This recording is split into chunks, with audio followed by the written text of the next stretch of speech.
Hello friends, તો મારી ચેનલમાં તમારું સ્વાગત છે। તો મેં બનાવ્યું છે નાની નાની બટેટીનું ગ્રેવીવાળું શાક, જે લગ્ન પ્રસંગમાં બને તેવી જ રીતે। તો ચલો જોઈએ એની રેસિપીઝ।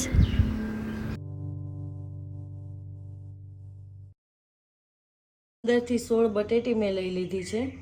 3 મોટી ડુંગળી મેં આ રીતે ઝીણી કટ કરીને લઈ લીધી છે। એક મોટી સાઈઝનું ટમેટું મેં લઈ લીધું છે, આ રીતે એના પીસ કરી લીધા છે ઝીણા ઝીણા। જે આ બાર મિક્સ ચવાણું મળે છે એ મેં નાનું એક પેકેટ મેં મિક્સ ચવાણું લીધું છે। કોથમીર લઈ લીધી છે અને 7 થી 8 મોટી કળી લસણની મેં ખાંડીને લઈ લીધી છે। તો ચલો વઘારી લઈએ। આપણે ચવાણાને મિક્સરમાં ક્રશ કરીને લેવાનું છે। તો આ રીતે મેં એકદમ ઝીણું ક્રશ કરી લીધું છે। આ રીતે એકદમ ઝીણું આપણે ક્રશ કરી લેવાનું છે। તો હવે આપણે શાક વઘારી લઈએ। કઢાઈ લઈ લીધી છે, એમાં મેં 2 મોટા ચમચા તેલ એડ કરી દીધું છે। આપણું તેલ ગરમ થઈ ગયું છે, મેં એમાં 1 ચમચી રાઈ એડ કરી દીધી છે।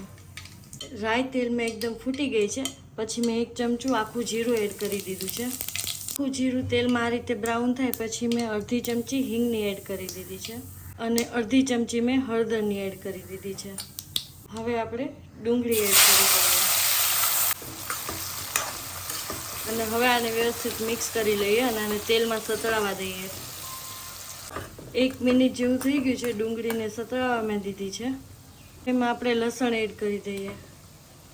વ્યવસ્થિત ડુંગળી ને લસણને એની કાચી સ્મેલ જાય ત્યાં સુધી આપણે સતળાવા દઈએ। ડુંગળીને 10 મિનિટ સુધી ચડવા દીધી છે અને એની કાચી સ્મેલ પણ વહી ગઈ છે અને આ રીતે બ્રાઉન પણ થઈ ગઈ છે। હવે આપણે ટમેટાં એડ કરી દઈએ અને મીઠું એડ કરી દઈએ। હવે આને મિક્સ કરી અને ટમેટાની કાચી સ્મેલ જાય ત્યાં સુધી આપણે ચડવા દઈએ। 5 મિનિટ થઈ ગઈ છે અને આપણા ટમેટાં પણ ગળી ગયા છે અને એની કાચી સ્મેલ પણ જતી રહી છે। હવે આપણે આમાં મસાલા કરી લઈએ। 2 ચમચી ધાણા જીરું પાવડર મેં એડ કરી દીધો છે। મેં 1.5 ચમચી જેટલું મરચું એડ કરી દીધું છે। હવે આને તેલમાં 1 મિનિટ સુધી સતળાવા દઈએ। આપણા મસાલા તેલમાં એકદમ સતળાઈ ગયા છે। આપણે બટેટા એડ કરી દઈએ। હવે આપણે બટેટાને 5 મિનિટ સુધી તેલમાં સતળાવા દઈએ અને ગેસની ફ્લેમને હાઈ જ રાખવાની છે। 5 મિનિટ જેવું થઈ ગયું છે, હવે આપણે પાણી નાખી અને આપણે બટેટાને ચડવા દઈએ। આપણે આને ઢાંકી અને 20 મિનિટ સુધી બટેટાને ચડવા દઈએ। વચ્ચે ચમચો ફેરવતા રહીશું જેથી કરીને પાણી ઓછું નથી થઈ ગયું કે એ ચેક કરતા રહીએ। 20 થી 25 મિનિટ થઈ ગઈ છે, હવે આપણે આપણું શાક ચેક કરી લઈએ।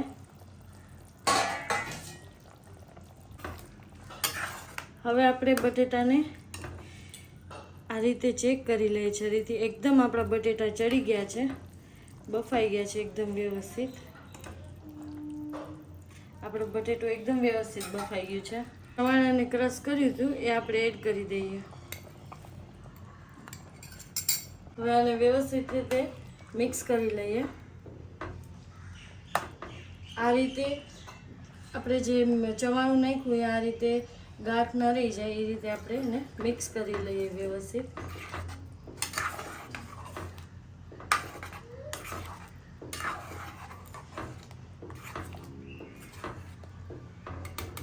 નાખી દીધું છે, હવે આપણે આને 5 મિનિટ સુધી ઢાંકીને ઉકળવા દઈએ આપણા શાકને।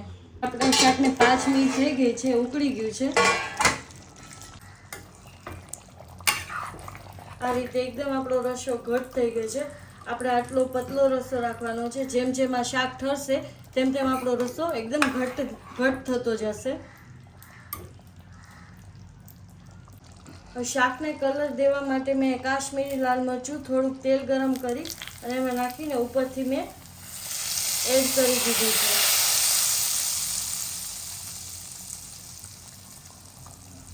અને હવે આપણે વ્યવસ્થિત એને મિક્સ કરી લઈએ।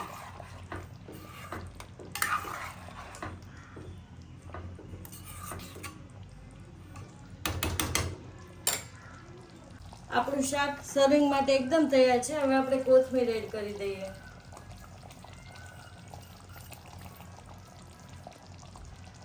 ગેસની ફ્લેમને ઓફ કરી દઈએ અને આપણું શાક તૈયાર છે। લગ્ન પ્રસંગમાં બને તેવું ગ્રેવીવાળું બટેટાનું શાક એકદમ તૈયાર છે. તમે પણ આ રેસીપી એકવાર જરૂરથી ટ્રાય કરજો. ખાવામાં ખૂબ જ મસ્ત લાગે છે. અને ભાવે તો લાઇક, શેર અને સબસ્ક્રાઈબ બી કરી દેજો, જેથી કરીને મારી આવી યમ્મી યમ્મી રેસીપી તમારા સુધી પહોંચતી રહે.